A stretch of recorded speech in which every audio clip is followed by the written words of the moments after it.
welcome again, and thank you for coming to my lecture. I would like to talk about something very general in this context. My theme is kind of the question: what does it mean to write for the organ as a composer? How do we approach this strange instrument? And the interesting thing about organ to me is that organ is not really an instrument, but organ is more like a concept. Because when we look at a medieval organetto and compare it to a romantic symphonic organ, you will hardly find any, or there may be some similarities, but the concept of these instruments is so very different. So for me, when I continue to talk about organ now, I would like to focus on this more like middle to large size instruments that we'll find in churches and cathedrals and concert halls, and not so much about like the handheld devices or something like this. So just to make clear what I'm talking about. So for me, the fundamental question of every composer, it was very aptly posed by Morten Feldman when he said, how can you keep it going? I think this is one of the fundamental questions for not just for the composition as a form, but also for the smallest particle of the composition, which is usually tones or sounds or notes. And throughout history of the music, we can see that musicians and composers have always developed strategies for all instruments, how to shape and their sounds in order to make them as richly and vividly as possible. We have techniques like mezza di voce or portamento, vibrato, pitch fluctuations. We have sul ponticello, sul tasto, that change the overtone structure of the tone. Singers, as we have just seen, who are themselves their own tool of sound production and who can organically and almost seamlessly modulate any aspect of sound while singing, are very far, maybe as far as possible, away from the completely mechanical way of sound produced by the organ. So because the only parameter that an organist can actually control is the duration. Articulation is also nothing else but shorter or larger notes. So compared to what we've seen with other instruments and voices, the ways that we can actually control organ sound while sustaining notes are extremely limited. Basically, they are not existing.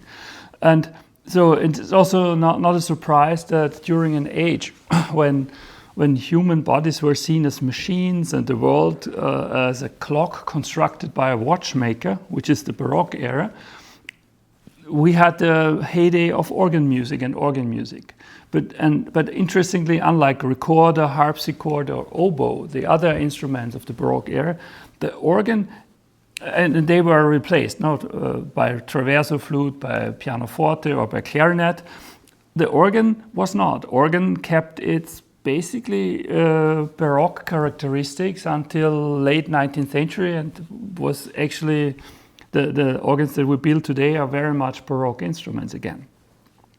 So now the question that I started from is, how can we, unlike singers or flutists or violinists, how can we keep the sound alive? How can we prevent the sound from getting a cold and dead sonic structure? And when we now reflect on this question and think about the organ, the following phenomenon becomes apparent. The organ is in a very paradoxical position. On the one hand, it's the most machine-like instrument, very deterministic, but on the other hand, it's maybe the one instrument that is most dependent on chance circumstances. Everybody knows what temperature and humidity does to the instrument, from the mechanics of the keyboard to the tracker to the response of the individual pipe. We also know that thousands of pipes will never be perfectly in tune, particularly under complex climatic conditions. different types of pipes have widely different attack phases. Using mixtures in chords will always produce very unpredictable results. The reverberations and reflections of space will add another layer of massive indeterminacy. And of course, will do the tuning system and its peculiarities that was chosen by the organ builders. So we have this interesting situation. On the one hand, everything is very mechanical, but on the other hand, the sound result is extremely by chance, so to speak. You never know precisely what is going to happen when you hit the key in a large space. And now in the history of organ building, we find solutions that in addition to this kind of chance modulations of sounds, try to add other layers of influencing organ sounds. And so we have stops like voce humana or vox celestis, where you detune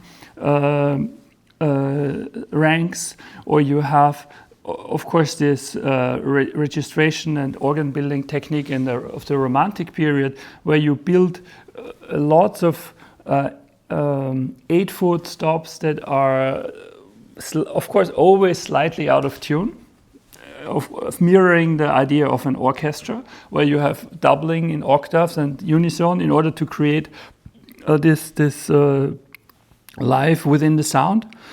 And then we have in the technique a bit later on of the 20th century, as a continuation, so to speak, of this idea of half-drawn stops or half-pressed keys. But of course, half-drawn stops or half-pressed keys can never be controlled in a way that a singer can control a vowel, or a string player can control his or her bow positions. So when you use half-drawn stops, you open a whole range of chance, basically. You never know precisely what is going to happen.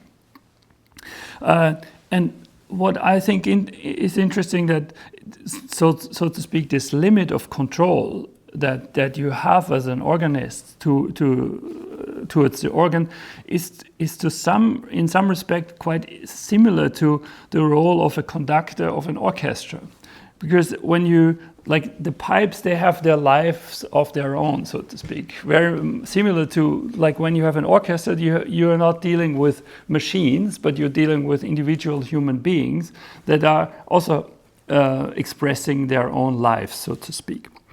And so I think this is an important thing that you can also keep in mind when you compose for organ. You have to give up a certain amount of control and place it in the hand of the organism itself. In the same, when you write for orchestra, you have to restrain yourself as a composer a little bit. In German, we say die Orgel spielt, but we don't say the violin plays, but we say jemand spielt Violine. So we have already in the language this idea that the organ has its own life, it's his own agency.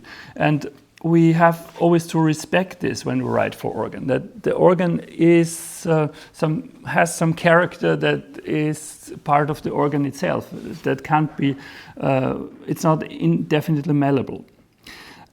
Another aspect that is very particular for organ is, and also very similar to writing for orchestra, is that of dimension or scale.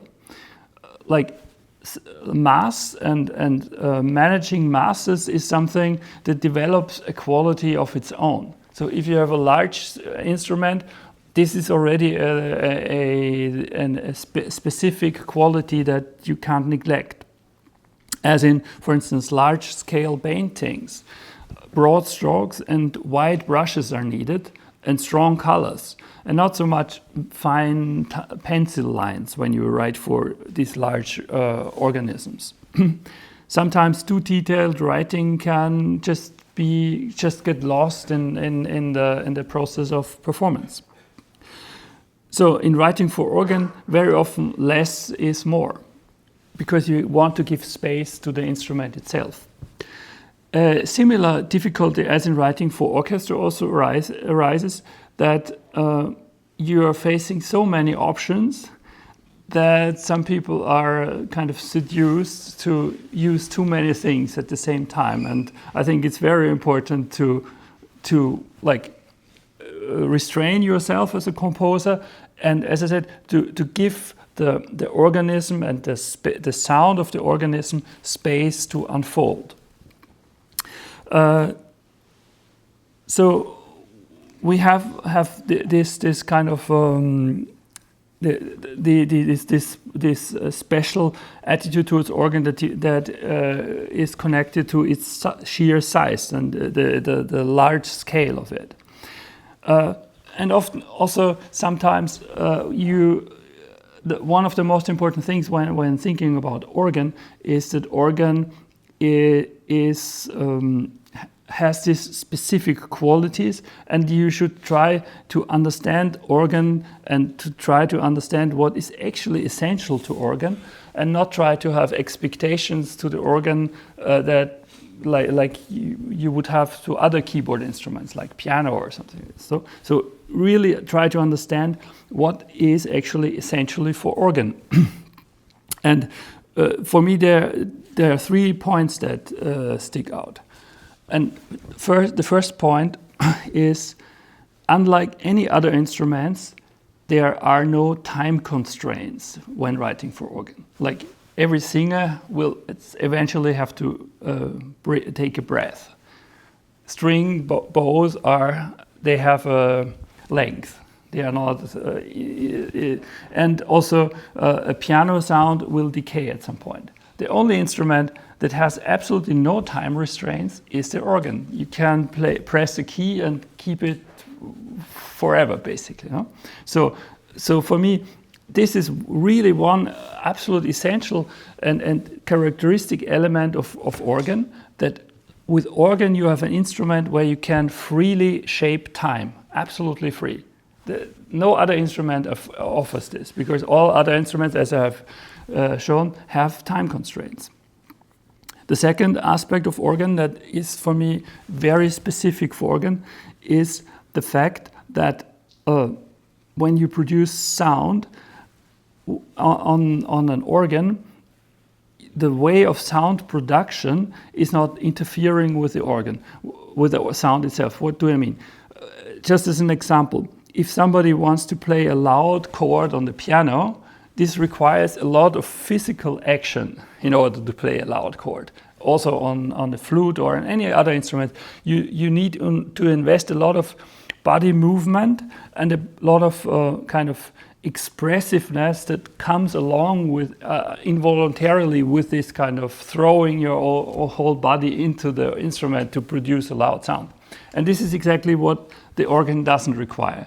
So if you want to play very loud with the organ, you have the same tiny movement that you have when you play it as soft as possible. So what it means for me is that somehow the sound production, the mode of sound production gets detached from the sound itself, which means that you have sound as sound, just sound. It's as pure as sound can get. So this is also very specific for what organ can do. And the third aspect I want to mention is that unlike any other instruments, you have the range from the softest piano to the loudest forte, to the lowest register to the highest register. So this is also a specific quality of this instrument, that it covers the whole sonic space in all dimensions. And this is something that is also truly unique to organ. No other instrument can offer this.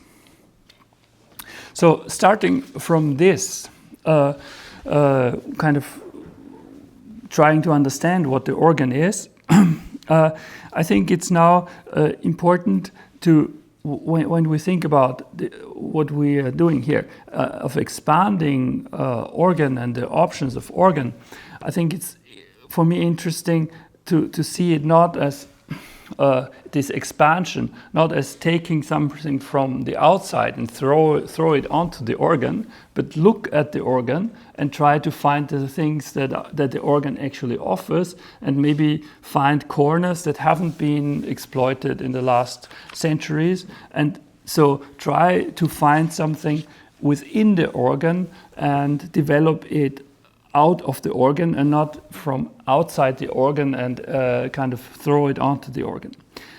And in order to do that, I think the most important tool that you have is again your own imagination. So the real hyperorgan is actually the mind of the composer who develops and finds something. It's the imagination of the composer, and it's not a tool, a technical tool, but it's actually a mindset that can transcend organs and finding new options for organs.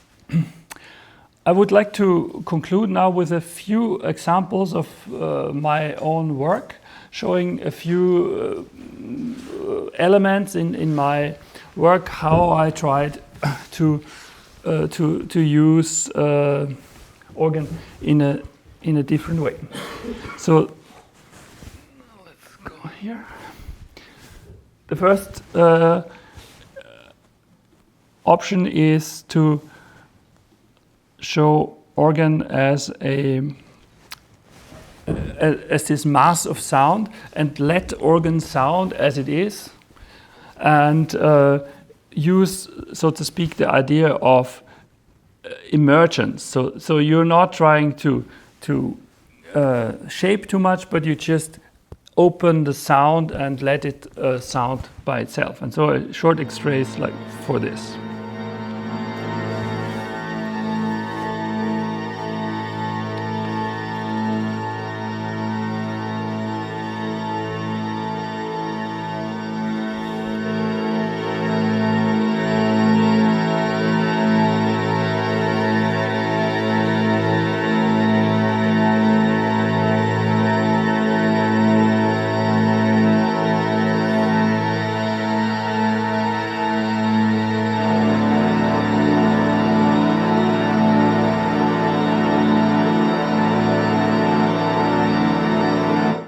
Okay, so you see all the life within the sound that just emerges from adding very simple structures on top of each other. Another option is using glissandi. Okay, sorry.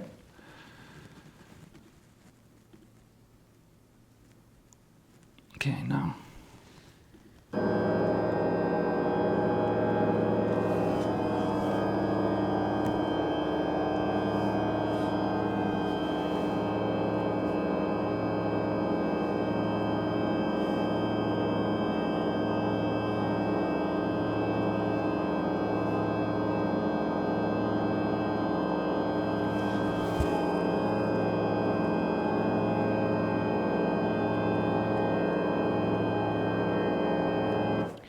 Okay, so again a way of preventing sounds to be static and by moving stops very slowly. The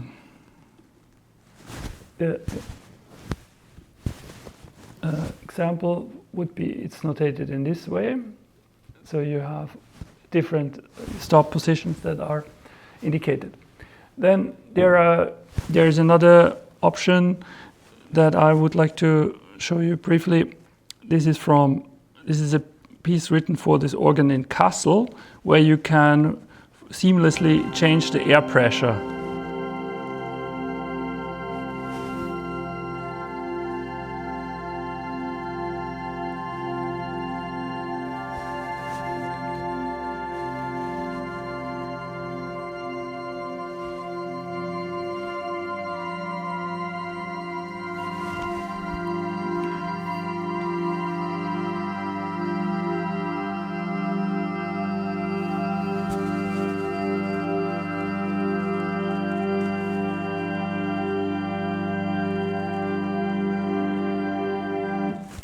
Okay, and the last example is from it's a piece for just 4 footsteps, and the life within the sound comes from very fast repetitions.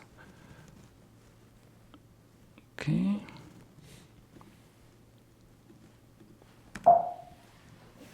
What is wrong now?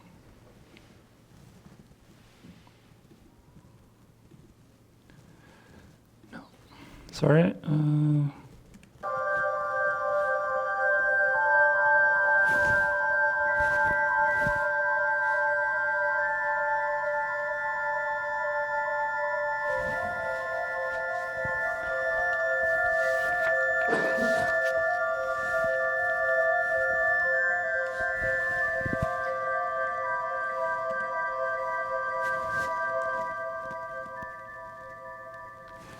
Okay.